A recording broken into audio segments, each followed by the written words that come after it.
Knife dope. More dope.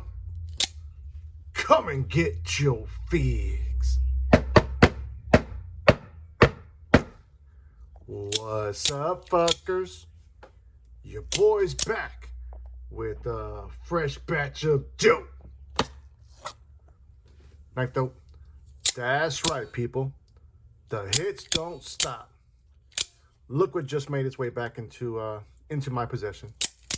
My OTF of the year last year, the Kershaw Live Wire, live and direct. I had loaned this out to a friend of mine who did a fantastic cut test with it. Go ahead and check it out on Duty's Daggers channel. It did pretty well by his results. But I know what we're here to talk about, people. Not at all. Got one that was sent to me by the governor. If you don't know who the governor is, that is Mr. Danny Boy, otherwise known as Danny P. And Mr. Danny sent me two knives. One of them was the Sharp by Design Caviso exclusive Mini Tempest. And then he sent me this one, coming to us from MBK. Now, if you're not familiar with MBK, MBK stands for Monterey Bay Knives. And that is the brainchild of the legendary Ray Laconico and his partner, Sanford Owen. Not very familiar with Sanford, but I'm definitely familiar with Mr. Ray Laconico. He is a legend in the knife making world. So without further ado, let's get to the dope. Now, I've only ever tried one MBK knife previously. Actually, I ended up selling that knife, and then I made it one of my goals to reacquire it, which I did. That one was the Old Guard. This one here, though, is a knife that was just recently restocked, and just as quick as it was restocked, it sold out again.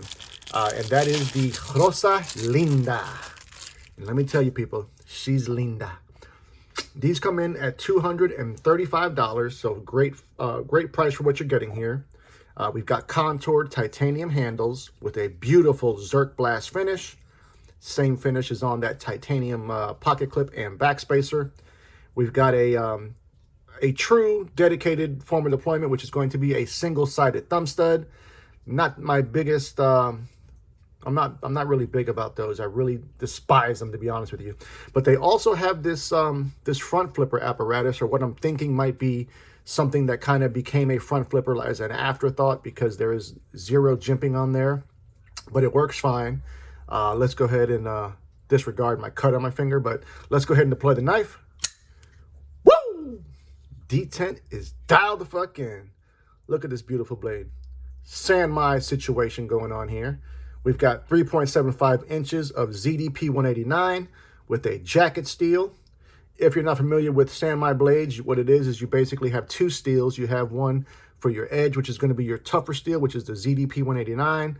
That's coming in with an HRC of like 67 to 66 or 66 to 67. And then you have your jacket steel, which is, a softer steel. I think it's like 4120 or 4116 or something like that. Beautiful machine satin finish on the blade. You can see your collided line right there. So that's where your two steels merge. And then you got a gorgeous full-length swedge there on the spine of the blade. 135 thousandths is your blade stock thickness. All in all, resulting in a slicey hoe. This is riding on ceramic cage bearings, and it's got amazing action. Look at that straight drop. Whoop! Whoop! Yeah, this bitch will take a digit quickly. Ergonomically, full purchase, no refund is totally attainable. We got tons of real estate.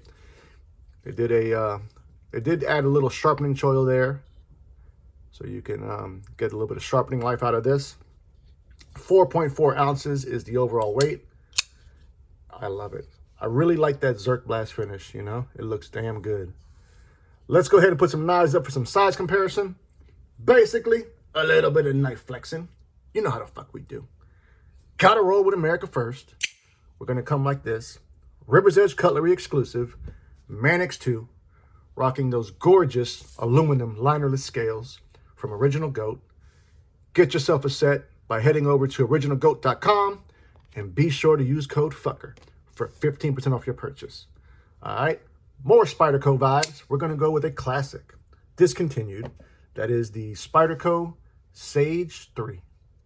So here you can see the Rosalinda is actually bigger than both.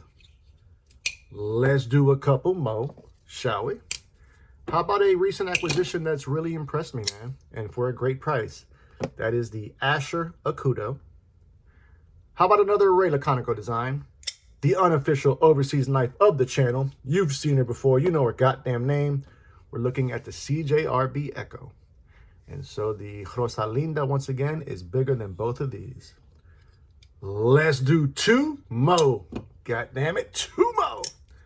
How about the knife that I had to reacquire because I missed it? Also an MBK, and that is the Old Guard, Ray Laconico design. Last but certainly not least, another recent acquisition. We're talking about the Devo Mash 2.5 rendition. And the Rosalinda is bigger than both of these. You know, I like what MBK is doing. Prior to actually getting my Old Guard, I really wasn't that knowledgeable about the brand or even that big of a fan. But, you know, they have a, I think they have 2 at this point, 2 knives that are American made. I think it's the Sea Otter and the Ripper Otter. They're highly sought out. They sell out, you know, almost instantly as well. But all their knives, for the most part, sell out pretty quickly, you know. They're manufacturing great knives, man. And this is one that I would definitely consider grabbing, even though it's got that single fucking thumb stud that drives me nuts. I think it really drives me nuts because it could have been done. You could have fit 2 on there. Don't necessarily know what the deal is with that. This is an inset liner lock or a nested liner lock. I didn't mention that. I'm actually starting to really enjoy a good nested or a good inset liner lock more than I ever thought I would. But there we have it, man. The MBK Rosalinda. But more importantly, I want to know what you fuckers think. How do you feel about a single-sided thumb stud? Tell me all about it. Love you, mean it. Until the next time. Cut something. Cut someone. Just don't cut yourself. Stay dangerous, fuckers!